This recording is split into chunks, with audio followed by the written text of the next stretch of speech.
एक पंडित ने किया मुसलमानों को चैलेंज, मेरे 3 सवाल का जवाब दो, अगर दोगे तो मैं मुसलमान हो जाऊंगा। फिर क्या हुआ दोस्तों, जानकर यकीनन आपके रोंगटे खड़े हो जाएंगे। प्यारे दोस्तों, वीडियो का आगाज करें उससे पहले अदबन गुजारिश करना चाहेंगे, अगर अभी तक चैनल को आपने सब्सक्राइब नहीं किया है तो चैनल को कर लीजिए सब्सक्राइब, बेल के बटन को कर दीजिए ऑन और ऑल नोटिफिकेशन के ऑप्शन को दबा ले। प्यारे दोस्तों, एक पंडित जो मुसलमानों को चैलेंज किया करता था, कहा करता था कि मेरे 3 सवाल हैं, अगर तुम मेरे 3 सवालों का जवाब दे दोगे तो मैं मुसलमान हो जाऊंगा। लेकिन दोस्तों, बहुत सारे लोगों से उसने सवाल किए और बहुत सारे लोग उसको जवाब देने की कोशिश किया, लेकिन कभी भी वो पंडित उनके जवाब से मुतमईन नहीं हुआ और कोई भी सही से उसके सवालों का जवाब नहीं दे पाया। प्यारे दोस्तों, हर इंसान को, हर एक मुसलमान को वो 3 सवाल करता था और उसको शर्मिंदगी महसूस कराता था। पंडित को अपने इल्म में बहुत ज़्यादा वो घमंड करता था कि वो सबसे ज़्यादा ज्ञानी वही है, उससे ज़्यादा ज्ञान कोई नहीं है। प्यारे दोस्तों, एक बार का वाकया है कि वही पंडित कहीं उसकी गुजर हो रही थी, कहीं से जा रहा था। रास्ते में उसे एक दरवेश मिल जाते हैं, एक अल्लाह वाले फ़कीर मिल जाते हैं। वो मिट्टी के कुछ गोले बना रहे थे। बारकैब उस पंडित को जब देखा तो उसने पुकारा कि पंडित जी, सुना है आपके पास 3 सवाल हैं, आप अपने 3 सवाल मुझे बताएं, मैं आपको जवाब देने की कोशिश करूंगा। वो पंडित मन ही मन मुस्कुराने लगा कि बड़े बड़े आलिम, बड़े बड़े जानकार तो मेरे सवाल का जवाब नहीं दे पाए, ये फकीर क्या मेरे सवालों का जवाब दे पाएगा। बड़े ही घमंड और अकड़ के साथ उसने कहा कि बाबा रहने दो, बड़े बड़े लोग तो मेरे सवाल का जवाब नहीं दे पाए, आप क्या दे पाओगे।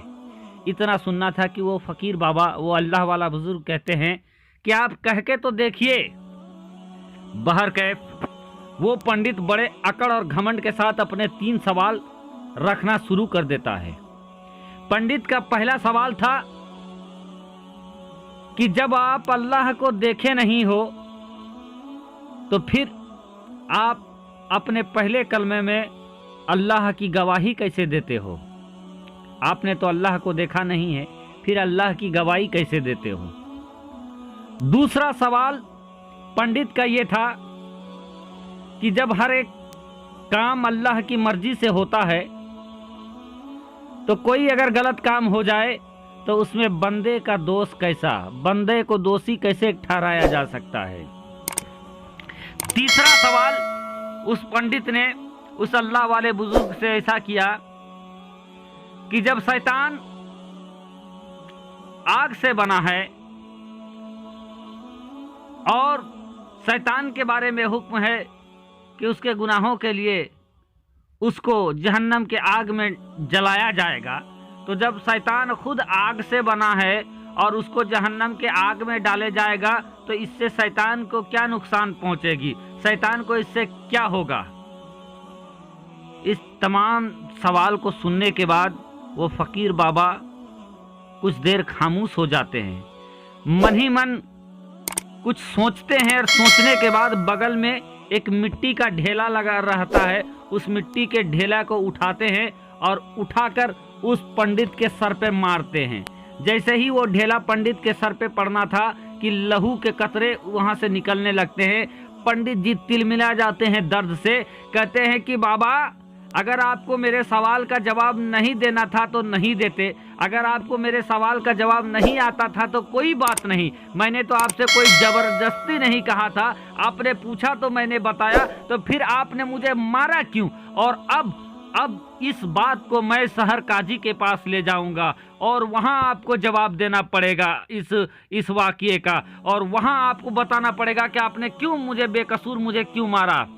वो ये कहते हुए शहर काजी के पास वो चला जाता है। उस पंडित को सब जानते थे कि यही पंडित सबसे 3 सवाल पूछता है।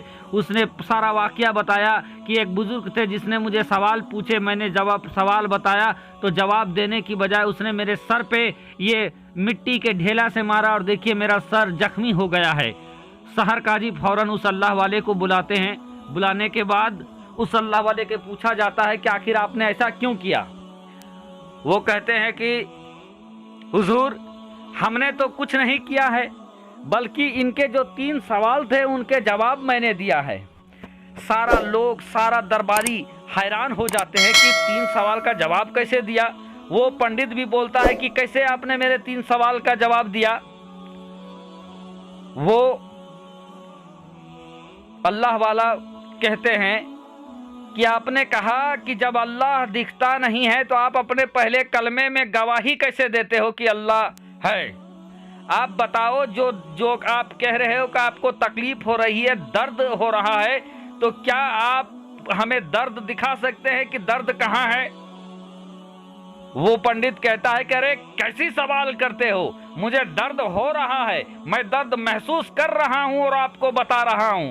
वो अल्लाह वाले कहते हैं लेकिन मैं विश्वास कैसे करूं, बल्कि दर्द तो दिखता नहीं है। तो वो पंडित कहता है कि दिखता नहीं है लेकिन मुझे एहसास हो रहा है कि दर्द हो रही है।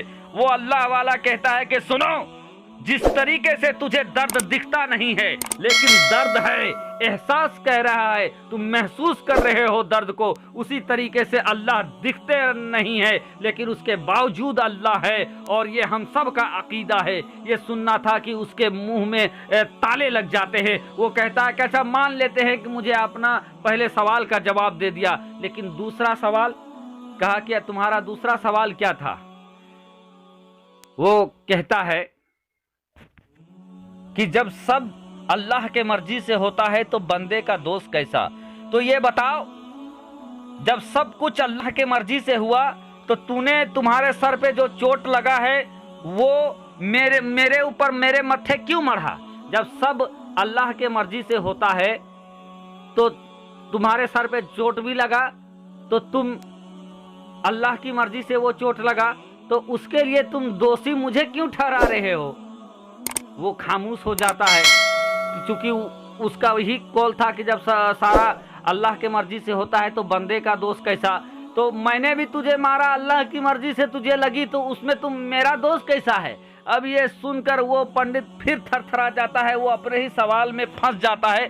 अब कहता है कि अब सुनो, तुरा तीसरा सवाल ये था कि शैतान आग से बना है, तो वो आग में, जब जहन्नम की आग में उसको जलाया जाएगा तो तकलीफ कैसा होगा।